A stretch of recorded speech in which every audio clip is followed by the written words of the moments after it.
irmão que amo tanto, o diácono Gabriel, que vai hoje nos trazer a palavra da parte do Senhor.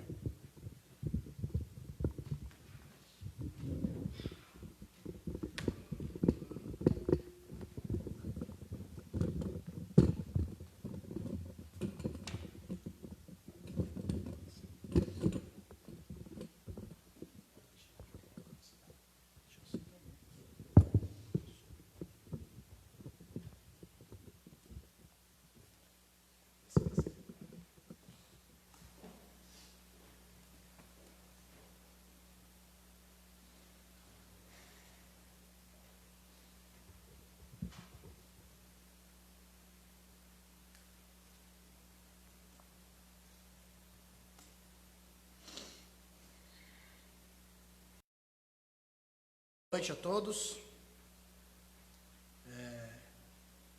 Cumprimento vocês, todos que estão nos assistindo, com a paz do Senhor Jesus. Não tem como ignorar o fato de que não é confortável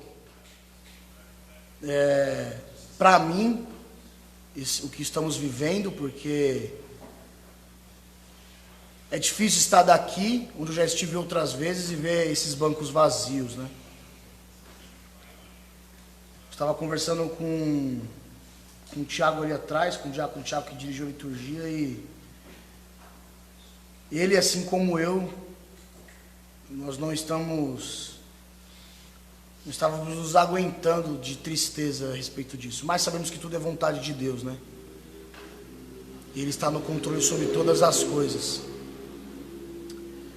E como a igreja, no decorrer dos séculos, sempre buscou se adequar às adversidades em meio à sociedade que ela viveu, seja perseguições. Nós vemos outros exemplos de irmãos na história da igreja que passaram por pandemias também. Por exemplo, de Lutero, com a peste negra, que ela retornou no período dele.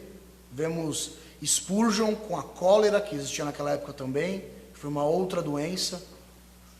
E esses homens de Deus, eles souberam, com a ajuda do Senhor, se adequarem a essas situações, né? Nós devemos fazer o mesmo. Hoje, pela graça de Deus, nós temos a internet, e é igual o texto que o Johnny, nosso irmão que está aqui, que estava louvando, mencionou. É bom termos a internet, é bom estarmos aqui, podendo transmitir, mas nós temos aquela necessidade de estar olhando aos irmãos aqui na igreja, de abraçar os irmãos, cumprimentar os irmãos. E como o Tiago orou, né, nós vemos literalmente Deus, com todos esses acontecimentos, provando o quão vulnerável é o homem. Como o homem se dobrou a algo, né, invisível, que a olho nu nós não conseguimos enxergar. E todo mundo se dobrou diante desse vírus. Então, nesse espírito de temor diante de Deus, de toda essa situação que nós estamos vivendo, hoje nós celebramos a Páscoa, né? E eu gostaria de trazer algo da parte dos irmãos, que independente dessa situação que nós estamos vivendo, Deus, ele olhou, se atentou à nossa condição e nos socorreu. Essa é a mensagem da Páscoa, que Deus, ele olhou para a humanidade e ele mesmo tomou uma atitude de socorrê-la diante da sua situação. Vamos entender um pouco mais sobre isso à frente do nosso sermão. Vamos abrir a nossa Bíblia no livro de Romanos. Você que está em casa tem o dever de nos acompanhar. Nós vamos ler 2 versículos, Romanos capítulo 3.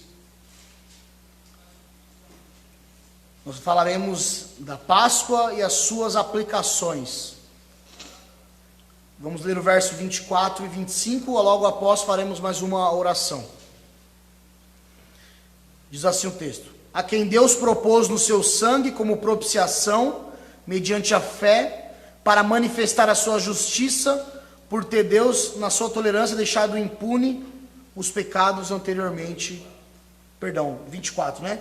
Sendo justificados gratuitamente por sua graça, mediante a redenção que há em Cristo Jesus, agora 25, a quem Deus propôs no seu sangue como propiciação, mediante a fé, para manifestar a sua justiça, por ter Deus, na sua tolerância, deixado impune os pecados anteriormente cometidos. Amém. Vamos nos curvar nossa fronte. Os que estão presentes aqui. Vamos orar. Você na sua casa também. Pai nosso que estás nos céus, muito obrigado, Senhor, pela vida que há em Cristo Jesus, que o Senhor concedeu a cada filho seu. É sobre muita saudade que eu tenho dos meus irmãos aqui na minha igreja física, na minha instituição. Mas eu creio que como igreja, como corpo místico de Cristo, estamos unidos, Pai. E devemos, nesse ato de culto ao Senhor, nos alegrar. Eu creio que o coração de cada irmão que está assistindo este culto estão direcionados ao Senhor, ó Pai. Em louvor, em gratidão, em adoração. Pai Santo, veja o apóstolo Paulo na sua primeira carta aos Tessalonicenses, no capítulo 5, ele confortando os irmãos a sempre se regozijar. Isso é fruto, Pai, porque eles estavam passando por grande tribulação, e mesmo assim o apóstolo Paulo fala para eles: regozijai-vos sempre. Ou seja, em meio a todos os problemas, tribulações, perseguições, faltas que nós temos, nós devemos estar com a nossa mente tranquila na sua presença. Pai Santo, que por meio dessa transmissão, Pai, o Senhor faça o teu reino avançar, Senhor, e receba a glória para si, Pai, de nós que somos meros pecadores. Todavia, nós estamos aqui diante do Senhor por meio do seu Filho Jesus Cristo, confiando no seu sacrifício apenas. Pai Santo, nos conforma a imagem dele por meio deste culto, dessa palavra. É o que eu oro no nome dele, Jesus Cristo. Amém. Bom, a Páscoa tem um significado um pouco incerto quando nós tratamos ela no sentido etimológico da palavra, né? Primeiro, no hebraico, ela vem do hebraico pessar, significa passar por cima, né? Que é uma perfeita alusão do que aconteceu no povo de Israel, que nós vamos discorrer um pouco mais à frente, tratando do conceito. Outras pessoas tentam conectar o verbo que significa manquejar, que seria se mover com lentidão, ou cochear, né, andar vacilante. Porém, a terceira linha etimológica dessa palavra, ela vem de uma palavra acádica, que é de origem babilônica, que é uma das línguas mais antigas, né, da nossa civilização, do mundo, que ela tem o significado de aplacar, que seria abrandar, se acalmar, apaziguar, né? Quando nós nos tratamos do contexto que aconteceu na Páscoa, né, que é o que o povo de Israel passou no Egito, creio que a primeira e a terceira colocação, elas têm um significado mais apropriado do que significa a Páscoa. A Páscoa, ela foi instituída como uma comemoração do povo de Israel por terem sido libertos das garras de Faraó. Nós vemos isso lá em Êxodo capítulo 12, verso 14. O povo, ele havia sido escravizado por Faraó por dois motivos naquela época. O primeiro motivo, ele não tinha conhecimento do governador que havia governado o Egito antes da ascensão dele como rei, como faraó do Egito, que seria José, que era hebreu. E tudo que José fez prosperar na terra do Egito, que nós sabemos a história, está no livro de Gênesis. O segundo ponto, que está lá em Êxodo capítulo 1, no verso do 8 ao 10, vai dizer que o rei, ele temia o povo de Israel, os hebreus, se rebelarem contra o governo do Egito, devido a eles serem mais numerosos do que os egípcios já naquela época. Ou seja, o faraó, ele achou por bem subjugar o povo de Israel para não sofrer nenhum tipo de represália futuramente. É importante nós sabermos disso para entendermos o que é a Páscoa, porque hoje as pessoas têm um entendimento extremamente equivocado do que é a Páscoa. Nós achamos que a Páscoa é chocolate, simboliza ovos de Páscoa, buscar, encontrar brincadeiras com crianças. As nossas crianças, quando elas ouvem a palavra Páscoa, não vem Cristo na cabeça deles, não vem nenhum tipo de história semelhante à do povo de Israel às crianças. O que vem a elas é chocolate, é o que as crianças pensam quando nós nos referimos à Páscoa. Então, por esse motivo que é importante nós entendermos, porque o povo de Israel ele foi subjugado pelo Egito, e após o rei ter subjugado eles, e devido a essa grande opressão que o povo sofria, eles clamaram a Deus, como descreve no capítulo 2 de Êxodo, verso 23 ao verso 25. Eles clamavam ao Deus de Israel, e Deus, por sua vez, ele se lembrou da aliança que ele havia feito com Abraão, Isaque e Jacó. Então Deus, ele se preocupou, como ele é um Deus que não volta atrás com sua palavra, nós cremos como um Deus santo que é. Ele, no verso 25, a Bíblia diz que, e viu Deus os filhos de Israel, e atentou-se para a sua condição. Então Deus voltou o olho ao povo que clamava por libertação daquele regime opressor, que era o regime dos egípcios. Ok? Após isso, entrando um pouco mais no contexto histórico, Deus foi até Moisés, que eu não vou me sujeitar agora a explicar a história inteira de Moisés, mas eu vou até o momento que Deus chamou Moisés por meio da sarça. E Deus fala para Moisés, para ele voltar para o Egito, e para libertar o povo dele, porque Deus havia escutado, ouvido o clamor do povo. Moisés, por sua vez, temia voltar para o Egito, porque Moisés fugiu por ter matado um egípcio. Ele presenciou um egípcio maltratando um hebreu, e ele já sabia que ele era hebreu, e ele acabou matando esse egípcio e fugiu com medo da pena que ele poderia ter sofrido, que ele iria sofrer no caso. Pois bem, Moisés confia que o Senhor está à frente dele, confia no que o Eu Sou disse a ele, na promessa que o Senhor fez a ele, e Moisés desce para resgatar o seu povo. Moisés, ao chegar no Egito, ele conversa com todos e diz que ele fora o enviado por Deus para salvar, para libertar o povo do regime opressor do faraó. Porém, ocorrem diversos acontecimentos ali. Moisés opera milagres, ele transforma a água em sangue, ele faz milagres na frente de faraó, transforma o cajado em serpente. E logo após isso, ocorre as 10 pragas que vêm assolar o Egito.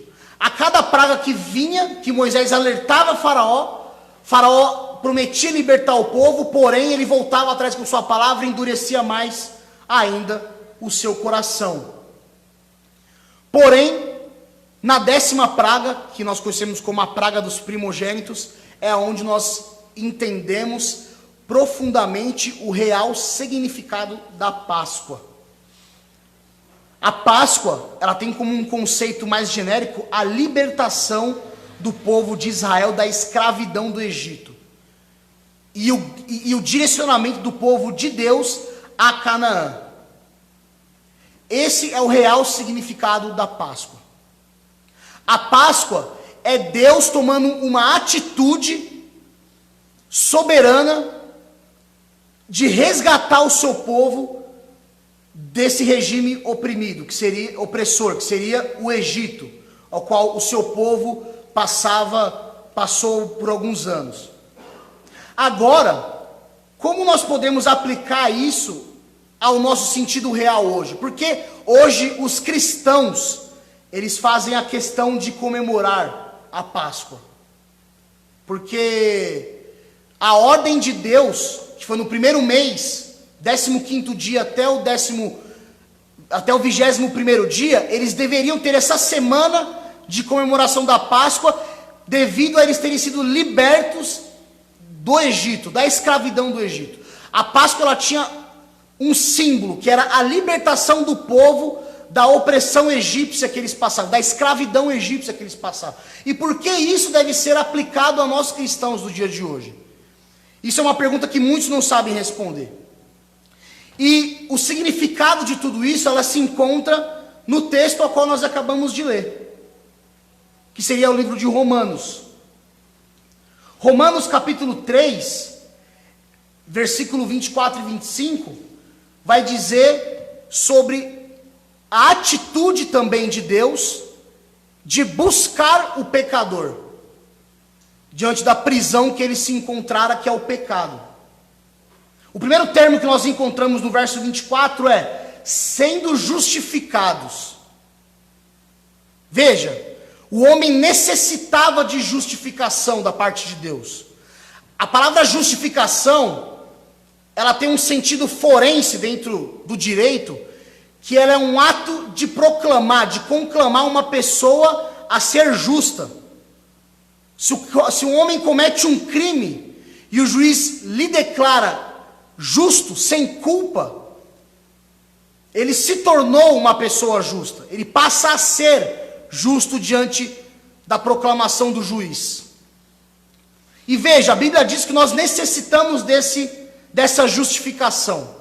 Porque no verso anterior vai dizer que todos pecaram. Todos pecaram e destituídos estão da glória de Deus. Esse texto diz que não há um homem sequer na face da terra que não tenha cometido pecado. Jesus vai dizer no livro de João que aquele que peca é escravo do pecado.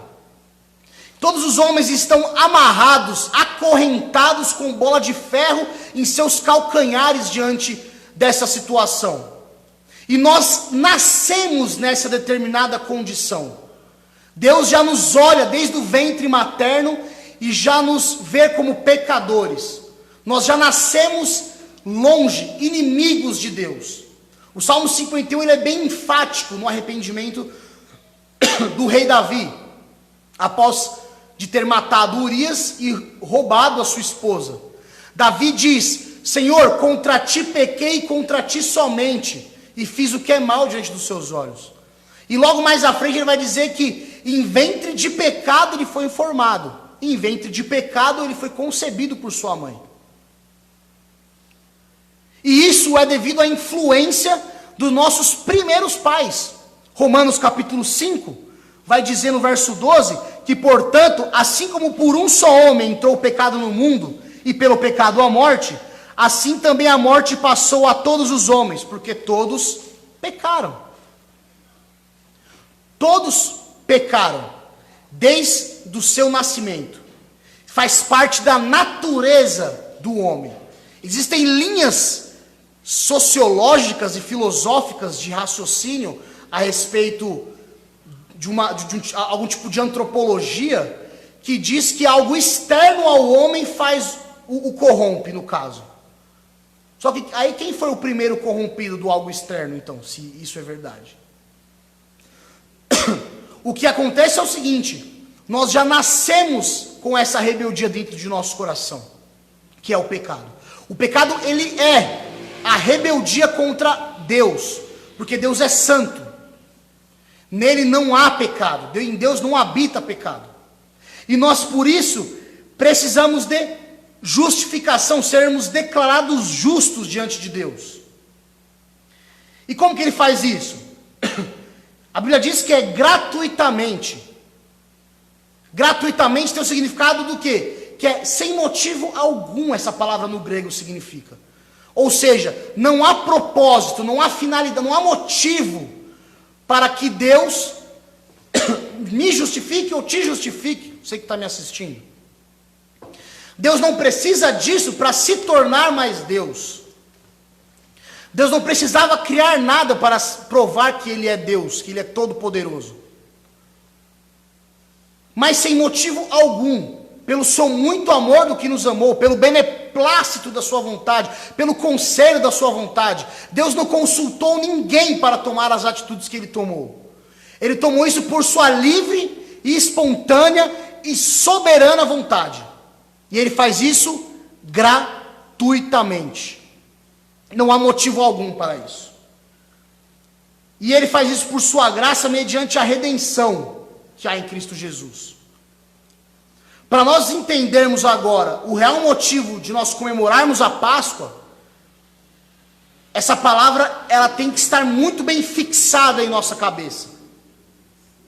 Porque a palavra redenção, ela significa um preço que é pago para a libertação de alguém. É como Cristo na cruz clamando tetelestai, que significa, na nossa tradução está escrito está consumado, mas no grego é está pago, quitado, não há mais dívida para a raça humana. Mas no nosso meio evangélico hoje em dia, existe uma grande confusão. O que Cristo pagou? Para quem Cristo pagou isso? Tem segmentos evangélicos que falam que Cristo teve que pagar um preço para o diabo. Que fala que Cristo, que nós estamos acorrentados nas correntes do inferno, nas correntes de Satanás, e Cristo precisou nos comprar.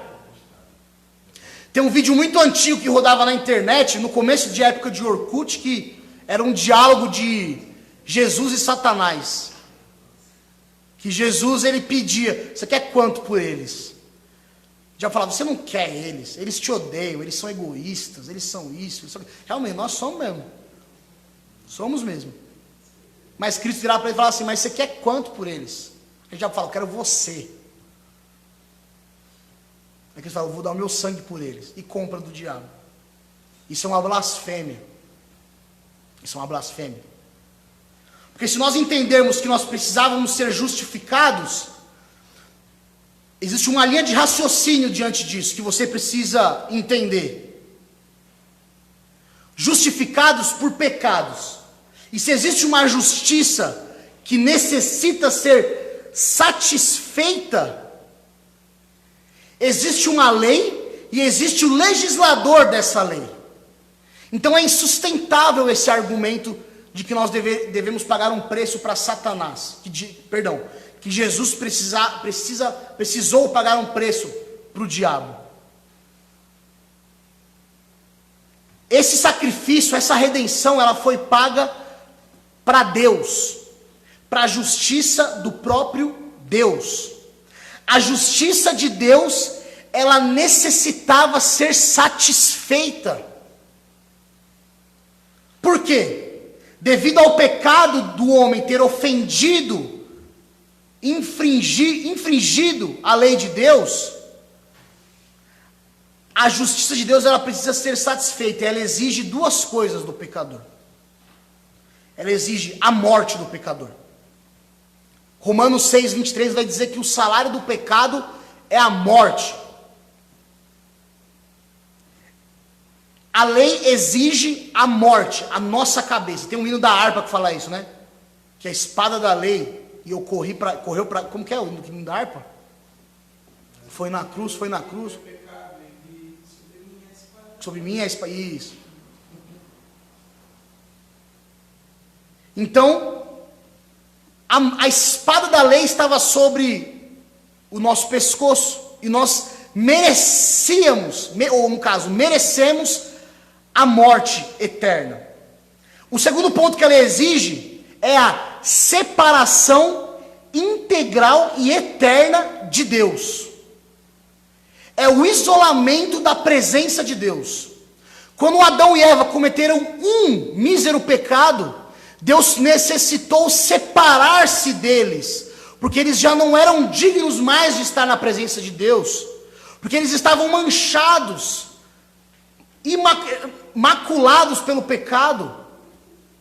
Então bastou uma só transgressão para Deus se separar, se divorciar da sua criação.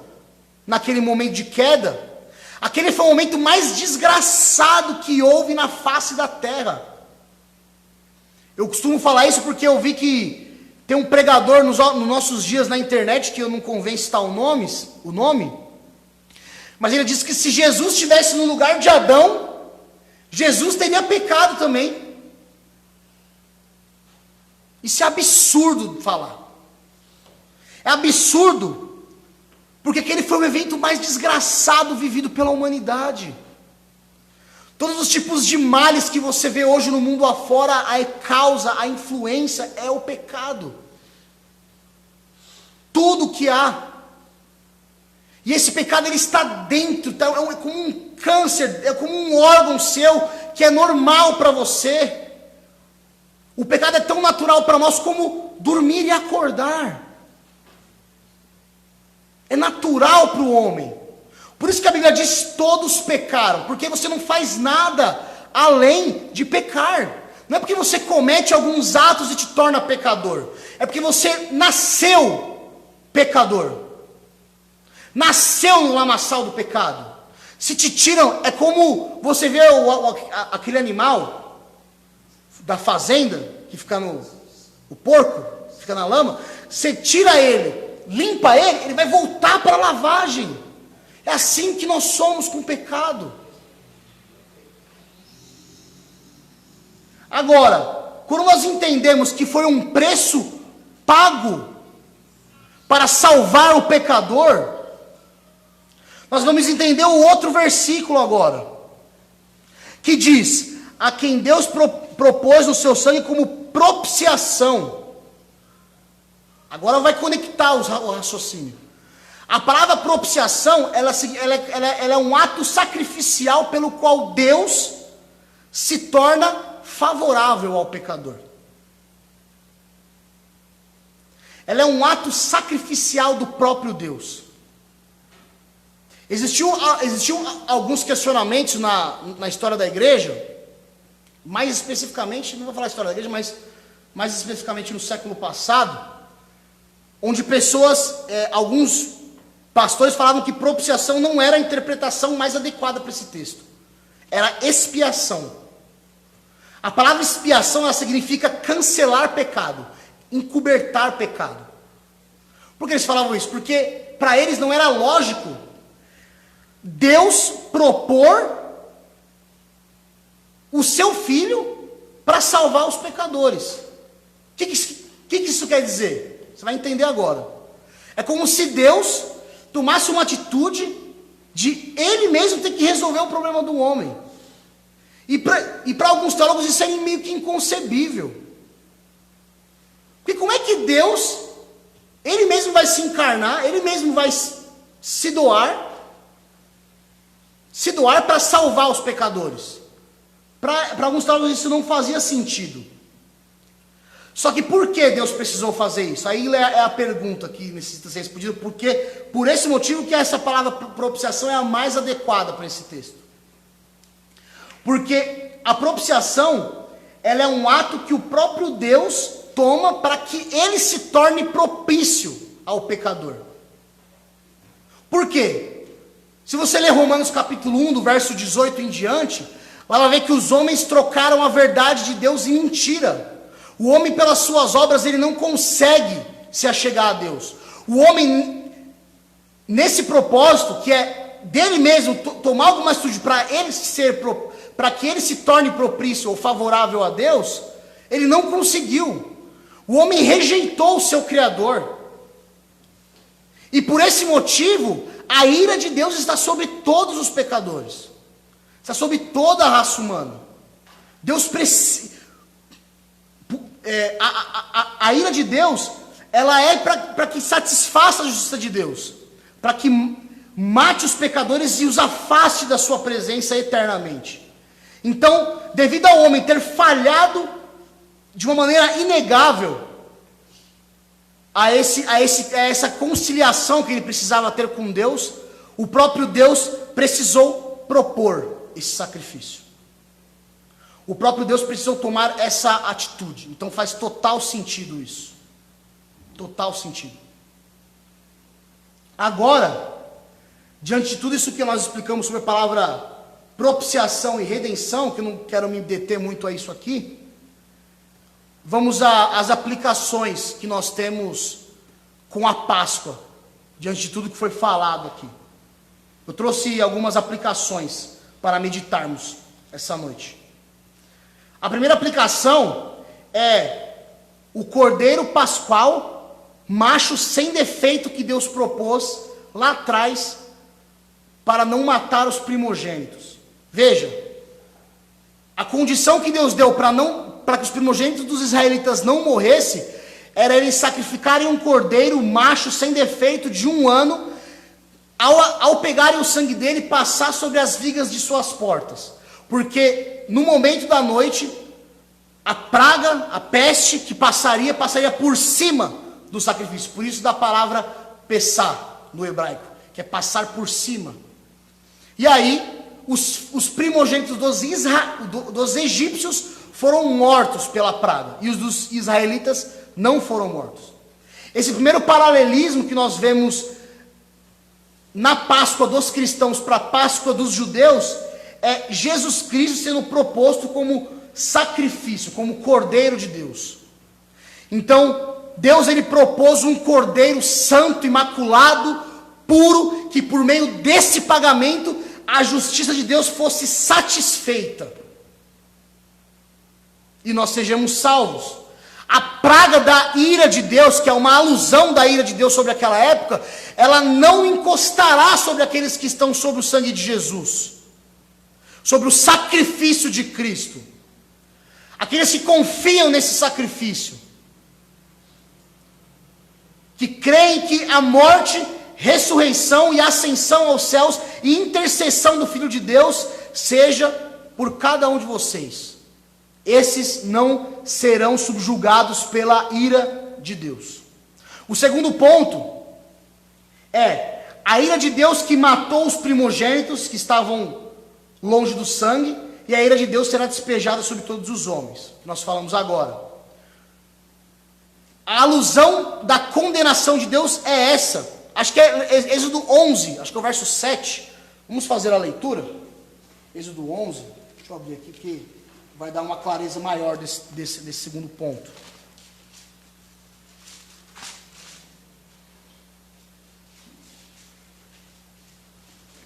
Diz assim o texto, Êxodo 11, verso 7.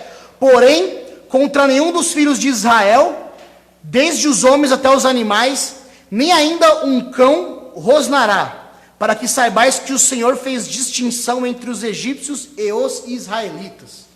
Então aqui nós vemos Deus literalmente fazendo a distinção do povo dele e o povo que está longe dele.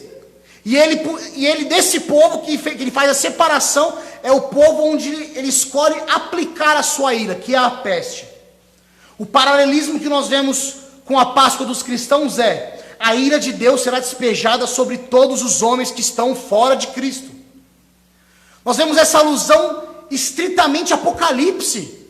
Nós vemos que os homens, que os governantes, os homens poderosos clamarão aos montes e aos rochedos, dizendo: caem sobre nós e nos escondem o rosto daquele cujo está sentado no trono.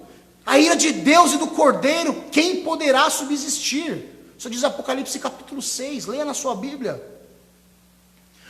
Ou seja, todos aqueles que confiaram em si mesmos, que acham que estarão livres por suas próprias mãos de coronavírus, de pestes, de qualquer doença, de qualquer coisa, que são extremamente autossuficientes, naquele grande dia, estarão tão desesperados devido à ira de Deus, que clamarão a rochas, a montes. Imagina o maior monte que existe no mundo, Monte Everest, com milhões e milhões de metros de altura, e você clamando a esses montes que caem sobre você, devido à ira que se achegou de Deus. O dia dos grandes julgamentos de Deus está lá, e todos nós hamos de comparecer ante esse tribunal. E se você está fora de Cristo, a ira de Deus será despejada sobre você. O terceiro ponto: o próprio Deus exclusivamente propôs esses dois planos de se reconciliar com o pecador. Veja, no primeiro ponto, o povo estava no Egito, vivendo em abundância, creio que muitos estavam com o coração longe de Deus. E quando eles começaram a clamar diante da opressão que eles estavam sentindo no Egito, eles começaram a clamar a Deus, e Deus lembrou-se da aliança que ele havia feito lá atrás. A aliança que hoje nós desfrutamos como Israel de Deus. E Deus que movimentou todas as coisas, porque o homem não era capaz de resolver aquele problema sozinho. Em nossos dias Deus fez a mesma coisa. Ele propôs. Deus tomou o passo. O homem por si só, o coração do homem, ele é uma fábrica de ídolos. O homem, ele sempre, no decorrer da história, se você for ver, ele tem esse senso de criatura e criador. É uma religião interna que todos nós temos dentro de nós. É um sentido de religião que nós temos. O homem, ele tem prazer em sentir isso. Então você vê tribos indígenas adorando a sol, animais, lua. O homem querendo ter esse senso de ter sido criado, de estar sendo visto, olhado, de algo que está acima dele. E você vê que o homem falhou na sua missão de buscar a Deus com a sua mente limitada de pecado. Deus propôs a reconciliação com os homens, nas duas vezes. Ele propôs ir lá com mão forte, como nós vemos várias referências no Antigo Testamento, de libertar o seu povo da opressão do Egito, e também por nós, que é se encarnar no seu Filho. João 3,16 é a alusão perfeita para isso. Porque Deus amou o mundo de tal maneira que deu o seu Filho unigênito, para que todo aquele que nele crê não pereça, mas tenha vida eterna. Porque Deus quis se tornar propício a nós, né? Porque Deus propôs a essas condições para que nós tenhamos comunhão com Ele. Porque Deus é santo e a sua ira é inevitável de vir. E o homem se provou incapaz de resolver esse problema por ter trocado a verdade em mentira. Então Deus falou, então é como se Deus falasse assim: se eu deixar do jeito que está para todo mundo, ninguém virá a mim. Ninguém virá a mim. Você que pode estar me assistindo que você não é cristão, quantas vezes você pensou em Deus hoje? Qual é o conceito de Deus que você construiu no decorrer da sua vida? Pelas suas experiências, pelo que você passou. Nós somos assim. Mas nós devemos estar na rocha, que é a palavra de Deus, que a Bíblia. Ela é Deus se revelando a nós. Por isso que nós cremos no que está escrito nesse livro. Então, devido à ira de Deus ser inevitável a todos os homens, Deus precisou propor isso para salvar alguns. Quarto ponto. Houve redenção para o povo no Egito, que é a libertação. O Egito, ele simboliza para nós cristãos como se fosse um mundo do pecado ao qual nós vivíamos. O Egito, ele simboliza o velho homem para os cristãos. O Egito simboliza os cristãos estarem andando em seus delitos e pecados, estarem influenciados no mundo pela influência de Satanás. Só que Deus, pelo seu muito amor, trouxe libertação para o povo. E libertou o povo da opressão do pecado, da opressão do Egito. E para nós cristãos, fomos libertos do pecado e da morte. O apóstolo Paulo diz assim, 1 Coríntios 15, está tragada a morte pela vitória. Onde está, ó morte, o teu aguilhão? O aguilhão da morte é o pecado, e a força do pecado é a lei. Paulo vai dizer nesse texto. Ele quer dizer que devido à vitória de Cristo na cruz, ele tragou, ele dissipou a morte, ele venceu a morte por nós. E nós fomos libertos do pecado, como nós vemos em Romanos 6:23, que acabamos de citar. Que nós devíamos, o salário do pecado era a morte para nós. Estávamos em débito com Deus. devido à nossa condição de pecado. E Cristo, pelo sacrifício que foi pago na cruz, Ele nos libertou disso. Esse é o paralelismo da redenção. E por último, 6º ponto. No deserto, o povo caminhou sob a direção de Deus até Canaã. Lá quando o povo de Israel foi liberto do Egito, Moisés tem um diálogo com Deus ali após Êxodo 20, se você vê, Moisés sobe ao monte, desce com as tábuas da lei, e o povo está adorando um bezerro de ouro. Moisés quebra as tábuas, mata os idólatras, e volta ao monte falar com Deus novamente. No verso 33, depois de todo esse desenrolar que acontece, Deus diz que o povo estava reclamando, Deus fala que vai abrir mão de tudo ali. Mas fala assim: Senhor, se o Senhor não fores comigo, eu não vou sair daqui. Deus, então tá bom, vou mandar um anjo com vocês. Fala, não, o Senhor precisa estar conosco. Então Deus começou a conduzir o povo pelo deserto com uma coluna de fogo à noite, porque no deserto fazia muito frio, e uma nuvem para aliviar o povo no calor durante o dia. Então nós vemos que no decorrer da caminhada dos 40 anos que o povo de Israel andou no deserto, Deus os direcionara. Eles necessitavam confiar em Deus em todos os seus atos. No comer, no dormir, serem protegidos, em tudo. No maná, que eles tinham uma porção uma vez por dia, salvo de sexta-feira, que eles tinham que pegar 2 para comer na sexta e no sábado, porque sábado era o dia do Senhor. Eles não podiam armazenar o maná para ter aquela segurança. Não, amanhã eu tenho que comer. Eles precisavam confiar inteiramente no Senhor.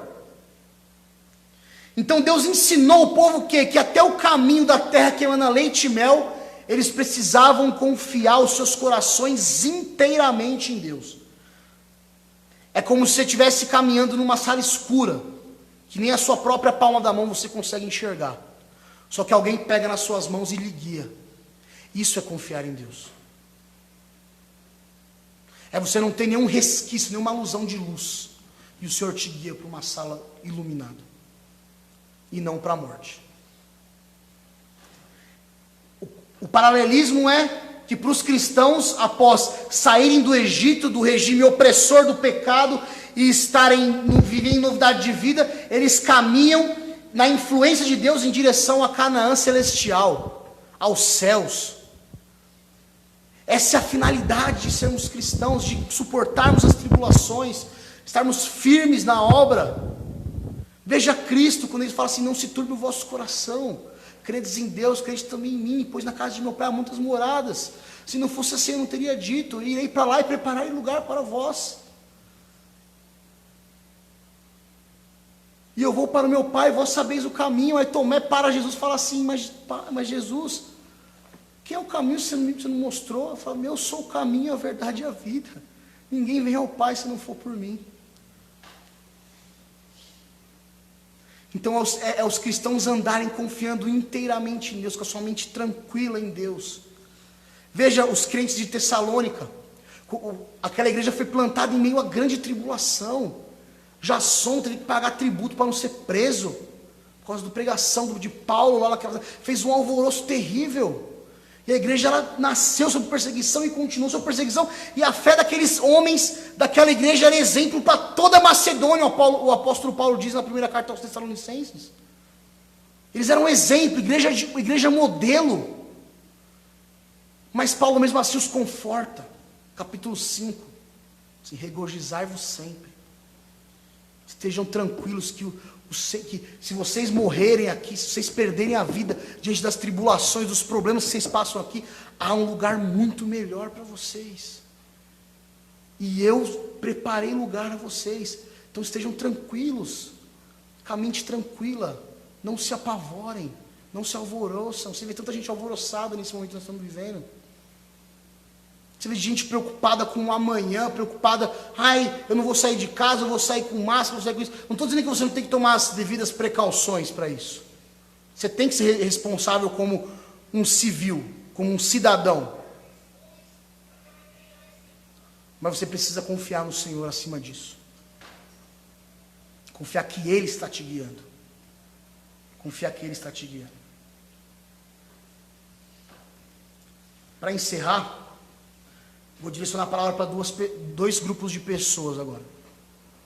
Primeiro agora vai ser os cristãos. Cristãos, vivam como Cristo viveu. Não se turbe o vosso coração. Se o seu coração se turbar, ore a Deus. Cristo deixou um exemplo magnífico na cruz. Deixou um exemplo magnífico na sua vida aqui na terra. Veja ele em extrema agonia no Getsemane. E ele falou: Deus, se for possível, passe de mim esse cálice.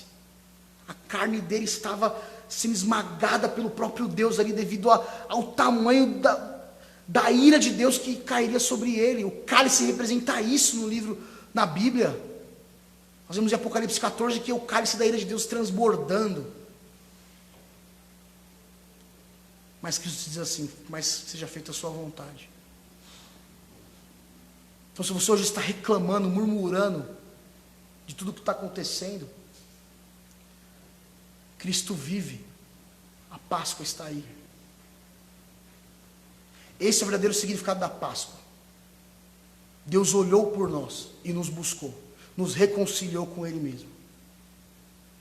Agora, aos não cristãos, diante de tudo isso que você ouviu, esse é o verdadeiro significado da Páscoa. Que Deus amou o mundo de tal maneira que deu o seu Filho, para que todo aquele que nele crê não pereça. Após ouvir essa mensagem, você tem no seu coração a escolha moral de ir a Cristo, se arrepender dos seus pecados, reconhecer que você não é nada longe de Deus, reconhecer que a ira de Deus está sobre você na cruz, que Deus não está propício a você, mas por meio de Cristo Ele vai estar. E você precisa confiar nesse sacrifício. Ir a Ele com arrependimento, com fé. E a Bíblia continua dizendo: não pereça, mas tenha a vida eterna. A vontade de Deus para a sua vida, que você está ouvindo isso aqui agora, eu creio que não é que você pereça eternamente. Porque senão você não pararia nesse momento para ver essa pregação. Ou se você que parou agora, do nada nesse vídeo, clicou e pegou só o final. Ou você que vê que Deus está falando ao seu coração. A Bíblia diz que não endureçais o vosso coração quando ouvires a minha voz. A Bíblia diz no livro de Isaías que olhai para mim todos os termos da terra e serem salvos. Não confie o forte na sua força, nem o rico nas suas riquezas, e nem o sábio na sua sabedoria, mas aquele que se gloriar, glorie-se nisso, em conhecer o Senhor.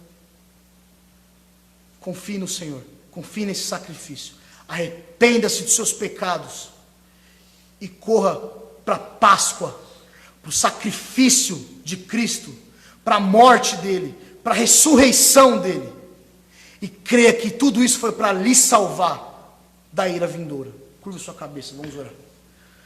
Santíssimo Deus, eterno Pai, em nome de Jesus, muito obrigado, Senhor, pelas pessoas que ouviram e hão de ouvir essa mensagem, que o Senhor conduza o coração delas ao Teu trono, ó Pai, para recorrerem exclusivamente a Ti, a Sua presença, recorrerem a Ti, Pai, pois só Tu és o Senhor, capaz de salvar o pecador. Só o Senhor é capaz de nos remir, Senhor, de nós nos tornarmos favoráveis a Ti, ó Senhor. Então, nos ajude, Pai, a ter cada vez mais fé nesse sacrifício que foi feito por nós, que foi a Páscoa, que foi Cristo, o Cordeiro Imaculado morto. Pai Santo, perdoa os nossos pecados, Senhor. E as pessoas que estão indo diante de Ti nesse momento arrependidas, Pai, que o Senhor as perdoe também, Pai. Dê um novo coração a elas, Pai. Que elas saiam daqui, ou saiam de suas casas, na sua mente, e vivam em novidade de vida, Senhor.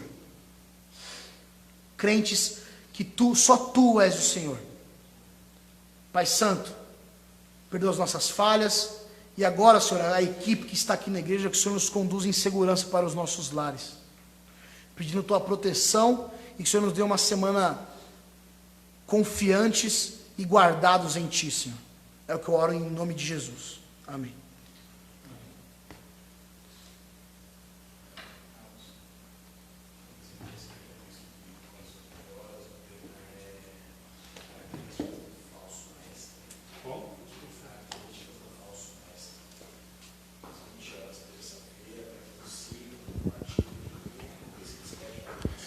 Graças a Deus pela palavra. Deus ao nosso irmão, que Deus continue abençoando sua vida e a vida da sua família. Que Deus abençoe os irmãos que nos acompanharam. Que Deus abençoe a todos. E tem alguns recados agora para os irmãos. Terça-feira, às 20 horas, teremos estudo as características de um falso profeta. Nesse tempo em qual nós estamos vivendo, é importante isso, porque Oséias vai dizer que o homem perece por falta de conhecimento. Então nós temos que ter conhecimento para podermos combater essas falsas doutrinas e esses falsos ensinamentos. O nosso pastor, reverendo Mário, vai estar aqui nos dando esse estudo. Domingo de manhã, às 10, EBD, continua com o tema Escola Bíblica, sobre o pastorado feminino, continuação. E às 19 horas, culto ao nosso Deus.